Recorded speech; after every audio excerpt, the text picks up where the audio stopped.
I got a question here from Lulu Patel, and the question is, I watched your blog on the suhoor prep.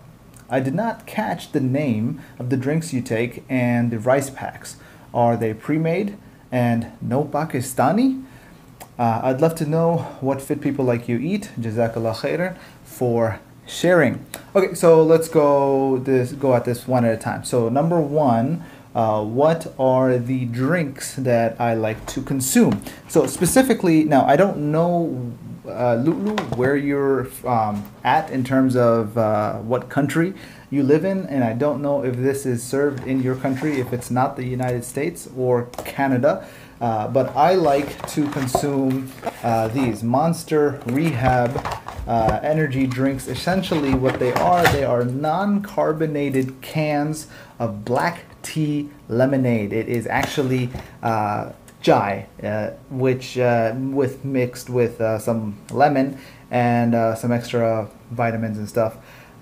Great thing about this is that it's very low calorie. It's not carbonated.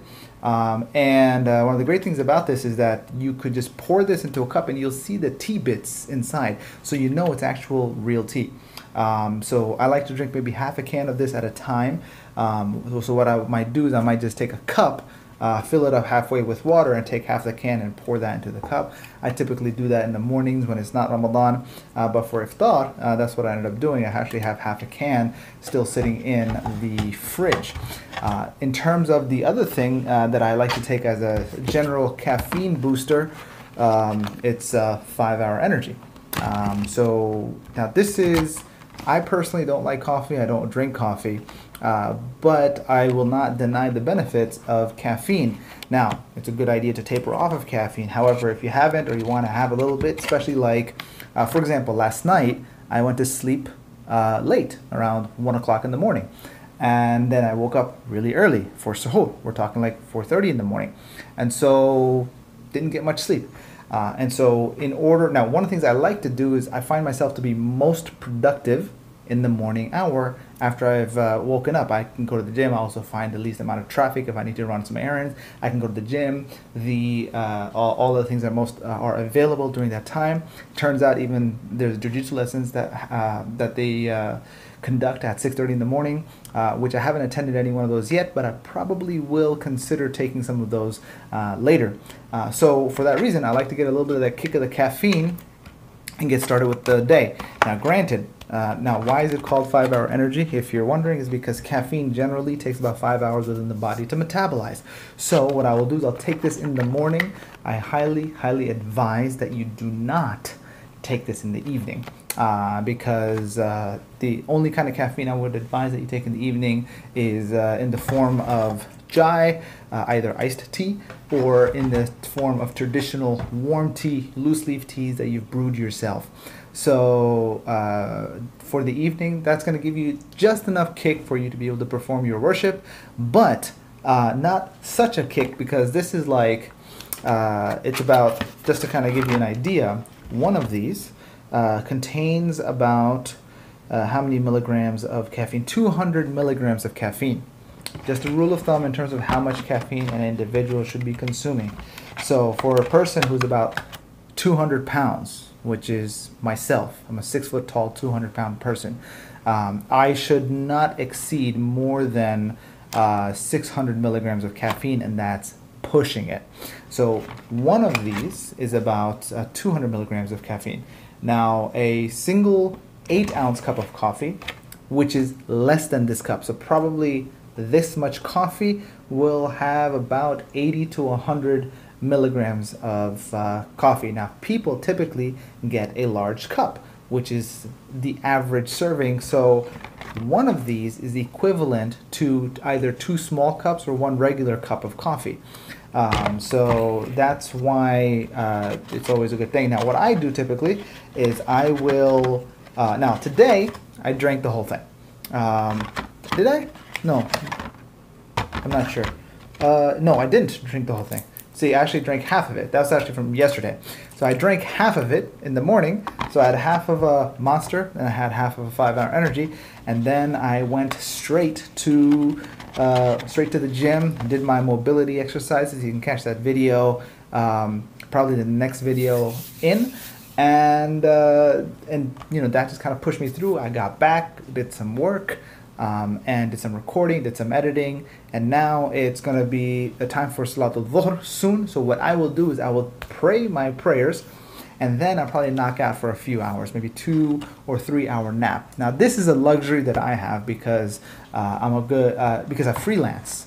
And so not everybody has that luxury. However, if you work in a strict 9-to-5 scenario, I would suggest instead try to find a place where you can take a 20 to 30 minute power nap. That place could be a park, it could be a maybe a chapel or a meeting room, or maybe you have your own office. You can just kind of lock that door and knock out. So or if there's a masjid nearby, if the masjid doesn't create any problems for you, then you can just take a nap for about 20 minutes there.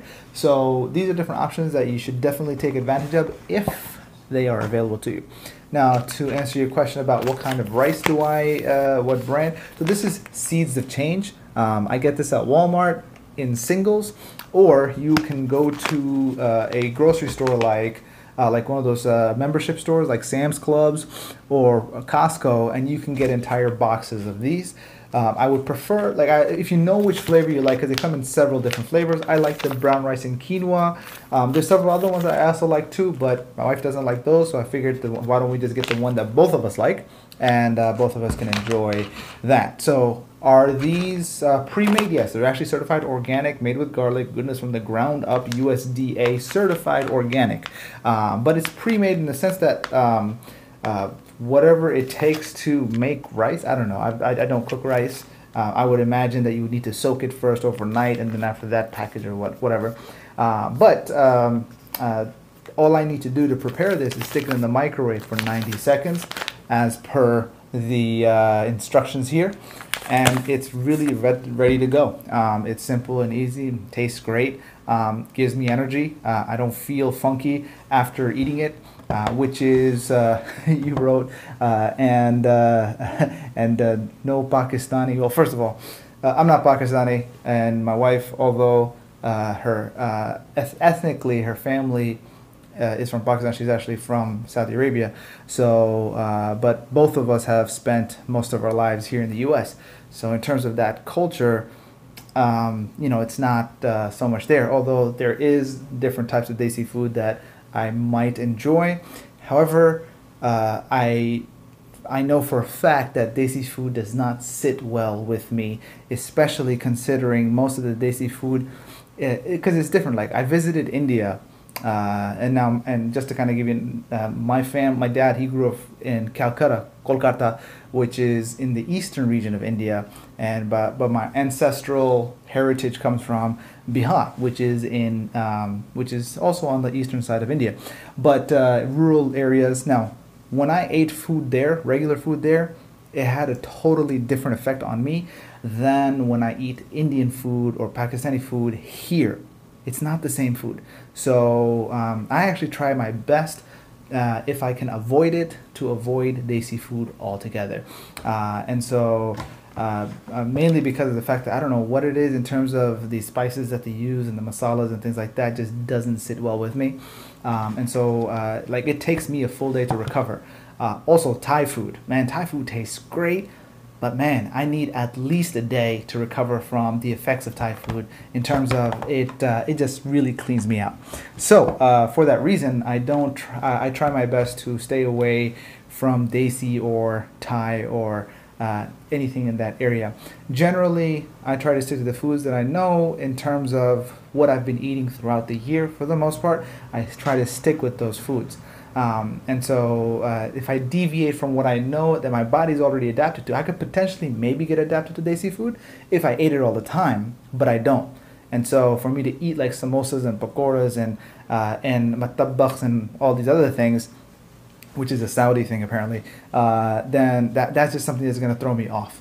But that's why when it comes to like, Chipotle Southwest dry rub chicken breast, or Brussels sprouts, or quinoa brown rice, or some of the Cajun food, all of that stuff works fine because it's food from here. It's food that I've kind of grown up eating, so that's why it always works out.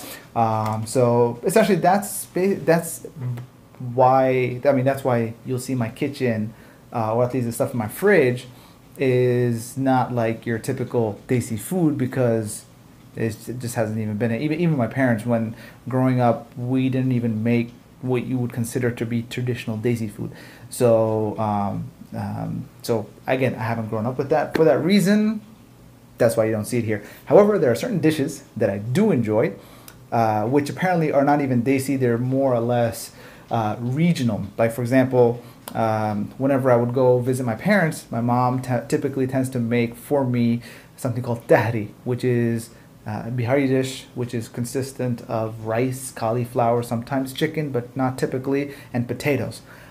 In addition to that, there is a chana dal, but this chana dal is like a zesty, so you have the dark chanas, and then if you break up that chana, which is it's not chickpeas, it's a legume, and you break it up, and then you get the yellow lentils that come out of it. And so you take those yellow lentils, you soak them, and you mix it with like onions and cucumbers and lemon juice and all of that. Eat it cold. It has this like cold, zesty feel to it, and that's one of the things that I really, really enjoy. So again, those are things that I kind of like. I enjoy them, I love them, but those are things that I like to keep at my parents' place because it's something that gives me to look forward to. If I have it here all the time, then I would lose that like anticipation, like, you know what, we're gonna have some of that food. On the other hand, one of the things that my wife makes, and hopefully I can document that in the future, is a modified version of halim, which is beef stew, for those of you who are not from the Indian subcontinent region.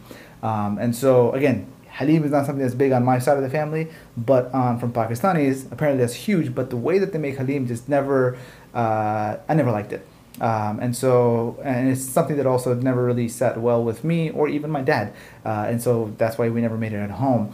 But the way that my wife made it actually it became less. In fact, I don't even know if it's fair to even call it halim, but I will still call it beef stew, where the beef is still chunky and shredded, but it's not pulverized, and the barley and the lentils and all that stuff is still really chunky and crunchy, and it's not pulverized. So it's still like, for those of you who are familiar with any desi dishes or from desi culture, if you're familiar with khichdi, imagine khichdi with